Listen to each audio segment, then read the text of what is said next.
Hi ഇറ people's. എനിക്ക് ഇന്ന് വന്നൊരു എൻക്വയറിയാണ്.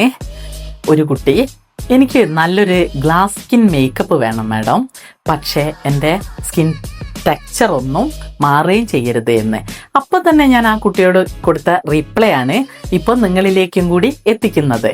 കാരണം നിങ്ങളും ഒരു ഗ്ലാസ് സ്കിൻ മേക്കപ്പ് അല്ലെങ്കിൽ HD makeup, airbrush makeup ചെയ്യാനിരിക്കുന്നവരാണെങ്കിലോ, നമ്മൾ ഈ ഗ്ലാസ് സ്കിൻ പോലെ HD പോലെ എയർ ബ്രഷ് പോലെയുള്ള മേക്കപ്പുകളെല്ലാം ചെയ്യുമ്പോൾ മുന്നേ നമ്മൾ ഒരു 3 ആഴ്ചയെങ്കിലും മുന്നേ സ്കിൻ പ്രപ്പിംഗ് തുടങ്ങണം.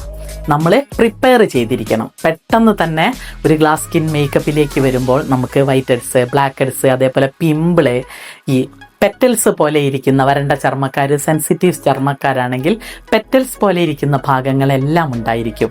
അതെല്ലാം നീക്കം ചെയ്ത് സ്കിൻ പ്രപ്പിംഗ് നല്ല രീതിയിൽ കൊടുത്താൽ മാത്രമേ നല്ലൊരു ഗ്ലാസ് സ്കിൻ മേക്കപ്പിലേക്ക് നിങ്ങളുടെ സ്കിൻ ടെക്സ്ചർ മാറാതെ തന്നെ ചെയ്യാൻ നമുക്ക് പറ്റുള്ളൂ.